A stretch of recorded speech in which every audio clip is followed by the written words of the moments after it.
கர்த்தருடைய பரிசுத்த நாமத்துக்கு ஸ்தோத்திரம். ஜானியை குறித்து சாட்சி சொல்வதற்காய் கர்த்தர் கொடுத்த கிருபைக்காய் நன்றி செலுத்துவேன். ஜானி குறித்து நான் யோசித்து கொண்டிருந்த போது கர்த்தர் ஒரு வசனத்தை எனக்கு ஞாபகப்படுத்தினார்.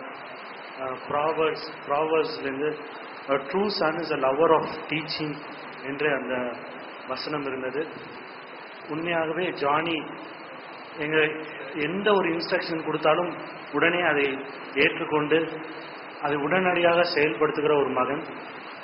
2006ஆம் ஆண்டு இளநிலை சமூக பணி மாணவனாக எங்களுடைய கல்லூரியிலே சேர்ந்தான். 3 வருடங்கள் இளநிலை பட்டத்தை அவன் முடித்து ஒரு 3 மாதங்களுக்கு முன்பதாக முதுநிலை சமூக பணியை பட்டத்துக்காக எங்களுடைய கல்லூரியிலே திரும்பவும் மிக கடினப்பட்டு அவன் சேர்ந்தான். அவனோடு 2 சம்பவங்கள் நான் அவனோடு கூட இருந்த நாட்கள் உண்டு. ஒன்று, அவனோடு நான் ஒரு 5 நாள் டூர் போயிருந்தேன். இன்னொரு காரியம், ஒரு வாரம் நான் அவனோடு கூட ஒரு கேம்புக்காக சென்றிருந்தேன். அந்த நாட்களில் அவனிடத்திலே நான் கவனித்த ஒரு காரியம் உண்டு. அவன் எல்லா காரியத்திலும் அமைதியாக கீழ்ப்படிவான். அவன் ஆசிரியர்கள் சொல்கிற எந்த காரியத்துக்கும் அவன் பதில் பேசி நான் பார்த்ததே இல்லை. உடனடியாக கீழ்ப்படிவான்.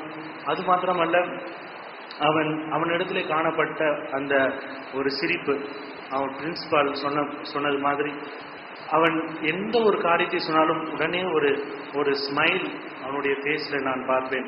It was so glorious that we couldn't forget a smile. அவனை மறந்தாலும் அவனுடைய சிரிப்பு எப்பொழுதும் எங்கள் முன்பதாக இருந்து கொண்டே இருந்தது.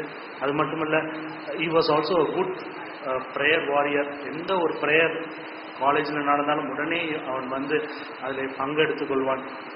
அவன் அது மாத்திரமல்ல, அவனிடத்துல இன்னும் 2 குணங்களை நான் கண்டிருக்கிறேன். ஒன்று, வெரி சிம்பிள் பாய். அது மாத்திரமல்ல, he was also a very humble boy.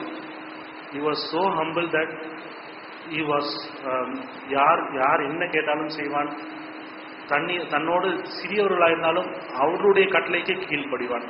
அப்படிப்பட்ட ஒரு மகன். ஆகவே நம் மகனை இழந்திருந்தாலும் கர்த்தர் மகிமையில் வரும்போது கண்டிப்பாக நாம் ஜானியை காண்போம் என்ற அந்த விசுவாசத்தோடு கூட நான் சாட்சியை முடித்துக் கொள்கிறேன்.